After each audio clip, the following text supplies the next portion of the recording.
Assalomu alaykum do'stlar. Xo'p, ushbu videoni ko'ryapsizmi? Demak, siz adminga P2P yo'nalishi bo'yicha qiziqib yozgansiz va ma'lumot olmoqchisiz. Men chiqargan ikkita reelsdan keyin adminga 600 dan oshiq insonlar yozishdi va men 5 minut ichida sizga P2P da qanaqa yo'nalishlar bor va biz qaysi yo'nalishlarda sizga yordam berib ishlashimizni aytib o'tib ketaman. Xo'p, men 3 ta model beraman. Ikkita yechim bor.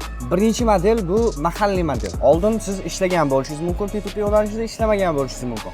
Lekin siz mahalliy modelni qisman bilishingiz shart. Chunki mahalliy modelni bilmasdan turib, international modelga yoki birjalar orqali P2P ga o'ta olmaysiz.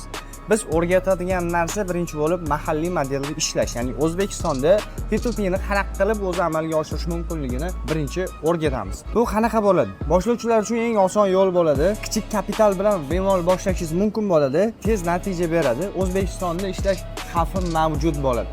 Shunchaki siz praktikaga ega bo'lishingiz uchun siz buni 1-2 marta qilib ko'rishingiz kerak bo'ladi va bunda hech qanaqa kartangiz bloklanmaydi.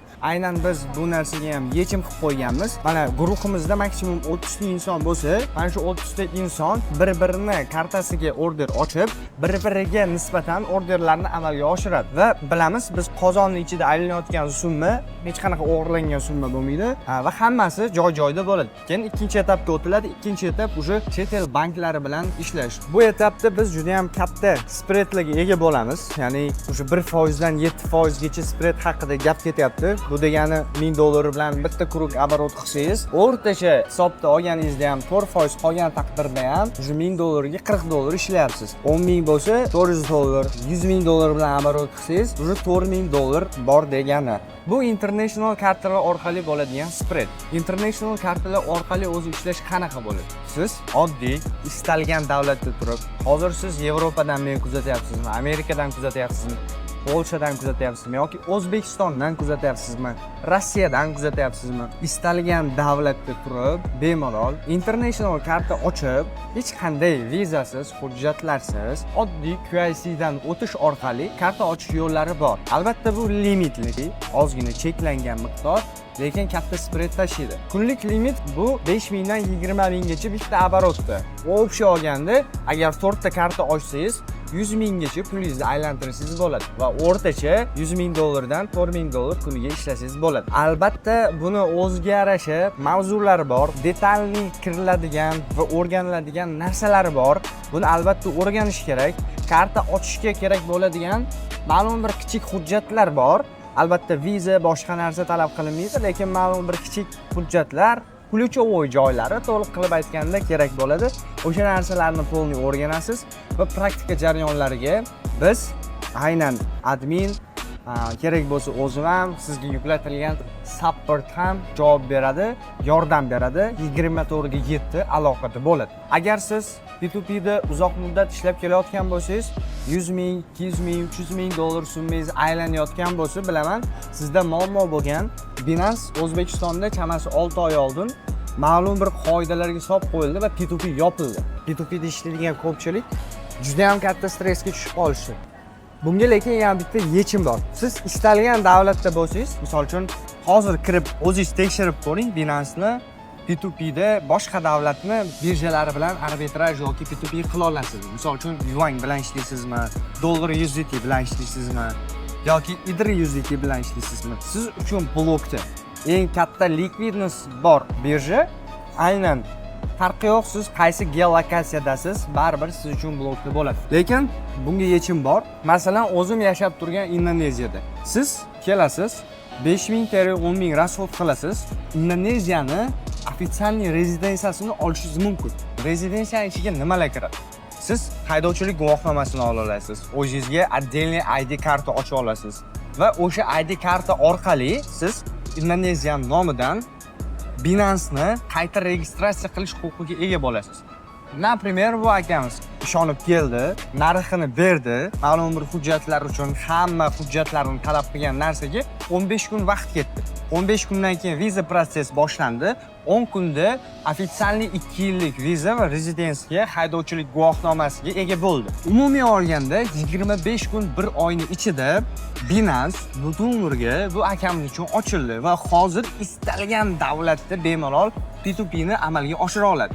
Eng qizig'ini aytaman, eng katta likvidnost bor birja Binance bo'lsa, SMG bo'yicha O'rta Osiyo, nafaqat dunyoda eng katta likvidnessga ega bo'lgan davlatlardan biri Indoneziya hisoblanadi.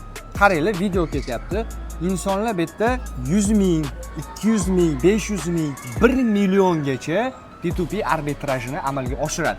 Eng qizig'i bu bitta kashlov egasiniki. Va bu kashlov egasi qanaqa qilib amalga oshiradi bu narsani?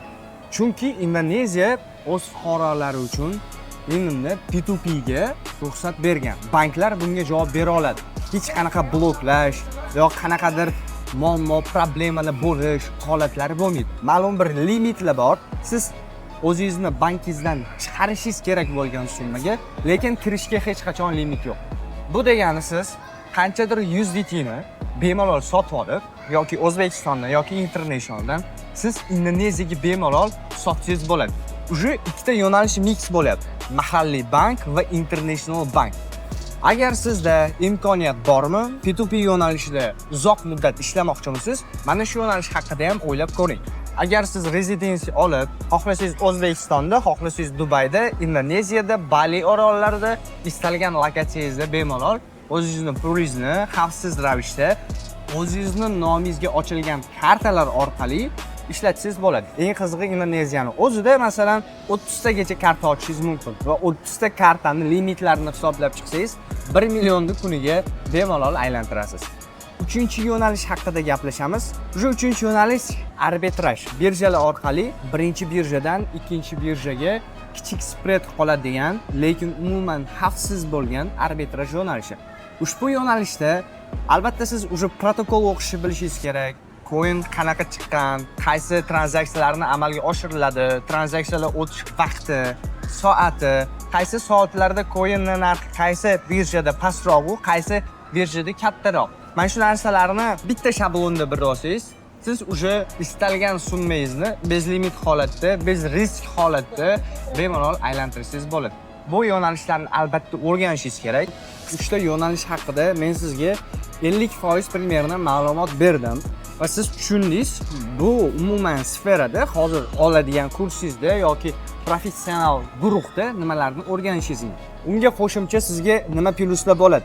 0 dan 1 oy vaqtingiz ketadi primerda. Bu umuman 3 ta paketni o'rganishga agar qo'shimcha narsani qilaman desangiz 2 oy vaqtingiz ketadi. O'sha rezidens olib Binance birjasida ofitsial ishlashga. Mana shu общий formatda 0 dan boshlab 100 gacha sizga qo'shimcha o'rgatamiz. 24/7 support xizmati bo'ladi. Qanaqadir muammongiz bo'lsa, qanaqadir problemangiz bo'lsa, qaysidir joylariga tushunmasangiz, hammasini support erinmasdan sizga individual ravishda qarab o'rgatadi. Uchinchidan, bilaman siz P2P ga kirganingizdan keyin minimum $1000 yoki 10 ming, balki $100,000 aylantirasiz. O'sha narsani biz hisobga olgan holatda sizga svязкаlar, qo'shimcha supportlar, qo'shimcha yo'nalishlar va katta объемlarni ham qo'shib berish imkoniyatiga egamiz. Eng katta punktualniy va aktualniy joyiga keldik. Siz bu kursni pulini sizga imkoniyat 50% ni to'laysiz oldindan, 50% ni kurs davomida yoki chista foydadan berishingiz mumkin bo'ladi. Agar sizga hammasi ma'qul bo'lsa, pastda qanaqadir savollaringiz bo'lsa, adminga yozing va pergovorni davom ettirishingiz mumkin.